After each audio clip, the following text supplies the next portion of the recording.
Buenos dias. In this video, we're going to talk about how to say the verb to be in Spanish and how to say its different forms. So the Spanish equivalents of I am, he is, she is, you are, we are, and they are. And we've already talked about these verbs in previous videos.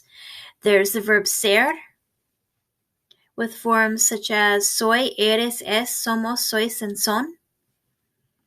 And there's the verb estar, with forms such as estoy, estás, está, estamos, estáis, and están.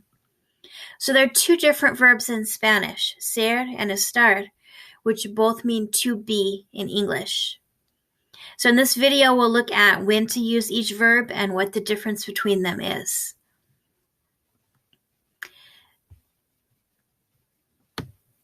The verb ser is mainly used for permanent conditions.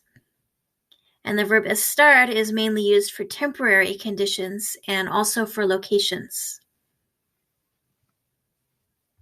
So more specifically, the verb ser is mainly used for permanent traits or characteristics that don't change. It's also used to tell where someone or something is from, and it's used to tell what something is made out of. So here's an example with the verb ser. La casa es grande.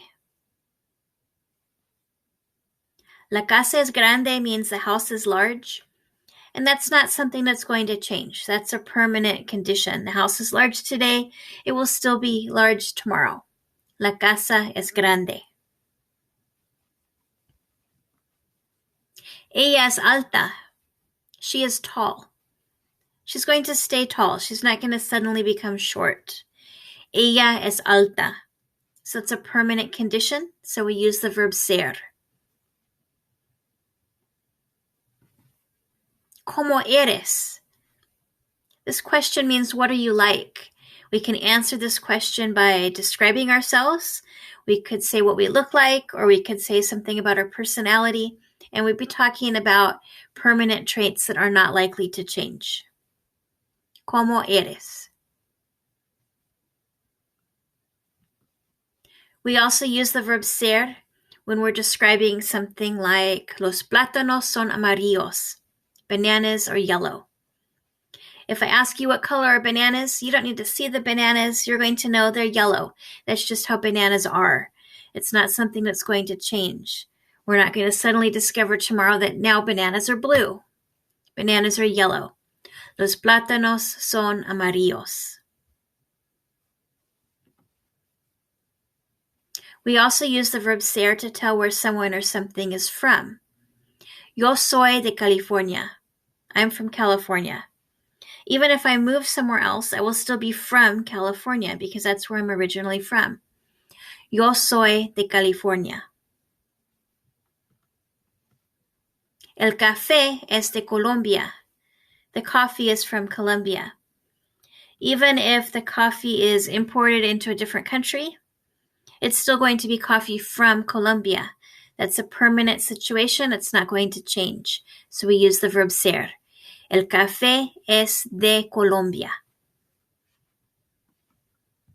La silla es de madera. The chair is made of wood. That's not going to change. A different chair might be made out of plastic, but this chair will still be made out of wood. La silla es de madera. So these are permanent conditions that are not likely to change. Describing something, telling where someone or something is from, and telling what something is made out of. And for those, we use the verb ser. We use the verb estar for temporary things, for emotions or conditions that are likely to change, or to tell where something is right now. We also use the verb estar to tell where something is located, even if it's a permanent location. So we use estar for temporary things plus permanent locations. And here are some examples. If we want to ask someone, how are you? We use the verb estar. ¿Cómo estás? And we use the verb estar here because it's a temporary situation. Someone might be having a bad day or in a bad mood today, But tomorrow, hopefully, they'll be in a better mood and be having a better day. So it's temporary. However, a person is one day may be different the next. ¿Cómo estás? Ella está triste. She is sad. Hopefully, she's not going to stay sad. That's not a permanent condition.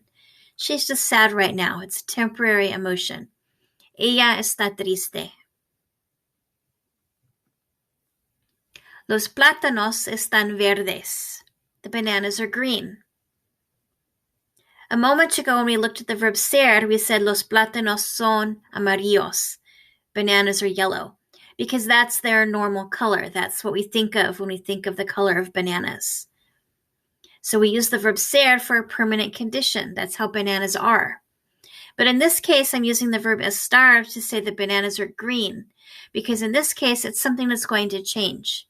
The bananas are green right now, but they're going to turn yellow. So it's temporary. They're temporarily green. Los plátanos están verdes. Yo estoy en California. I'm in California. That's temporary. I might go somewhere else. I could travel. I might not, but I might. And so we're going to use the verb estar to indicate that it's something that can be temporary. It could change. Yo estoy en California. We also use the verb estar with locations, even when they're permanent locations. So I will also say San Francisco está en California. San Francisco is in California. That's not going to change. San Francisco is not going to get up and travel to some other place. It's going to stay in California.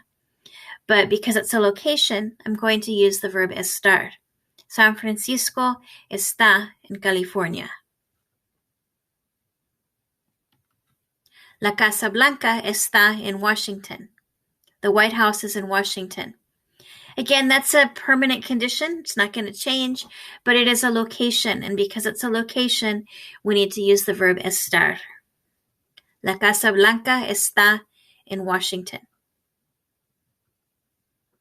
So to summarize what we've just looked at, with the verb ser, we're going to use that for permanent conditions, traits or characteristics that do not change or are not likely to change. We will also use it to tell where someone is from. And we will use it to tell what something is made out of. We'll use the verb estar to talk about temporary states, temporary emotions or conditions, and to tell where something is right now, because those are all things that could change.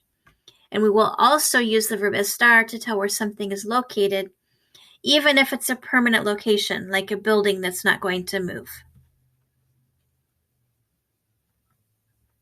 So now we're going to look at some examples where these two verbs are used in similar ways to have different meanings. Yo soy de California means I am from California. I'm always going to be from California no matter where I go. That's not going to change. So I use the verb ser. In this case, I'm using the yo form of ser, which is soy. Yo soy de California. If I want to tell where someone is right now, then I will use the temporary verb estar. Yo estoy en California.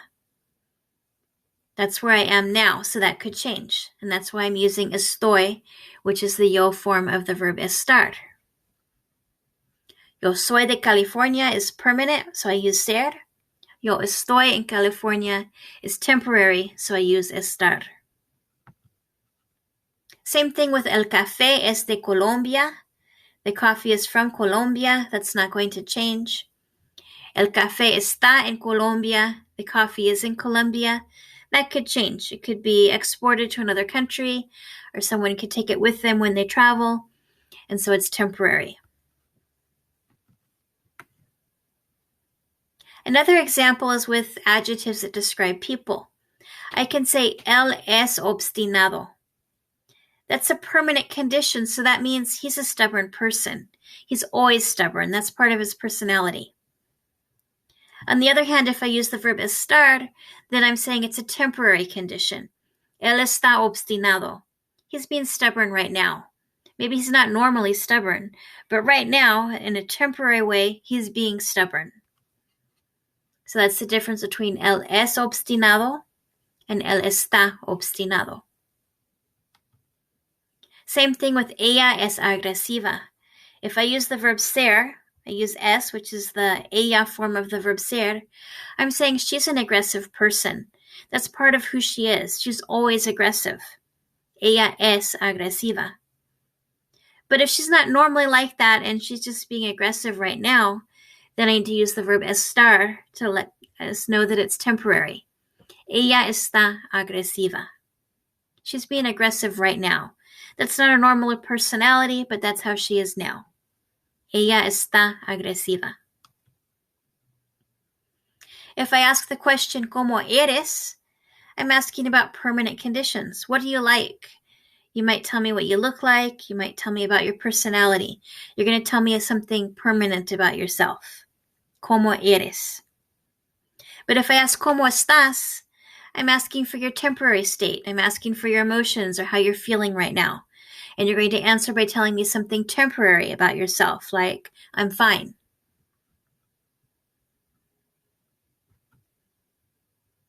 Los plátanos son amarillos means bananas are yellow. And when I say that, I'm just making a general statement about bananas. Their permanent color, their natural color, the color that we think of when we think of bananas is yellow. But if I want to say that bananas are temporarily green because they haven't turned yellow yet, then I would use the verb estar. Los plátanos están verdes. That's a temporary state until they turn yellow. I can also say él es enfermo. And that means he's in poor health. He's often sick. He's often unhealthy. That's how he is. He's a sickly person. It's a permanent condition. But if I want to say someone's temporarily sick, then I need to use the verb estar. Él está enfermo. He's not feeling well today, or he has some temporary illness that he's going to recover from. Él está enfermo. It's temporary. So again, to summarize, the verb ser is used for permanent conditions, to tell where someone is from, or to tell what something is made of. The verb estar is mainly used for temporary states, to tell where something is right now, and also to tell where something is located, even if that location is permanent. You can click on the 2 videos to watch a review of the verb ser and a review of the verb estar. And that's all for this video. Hasta la próxima.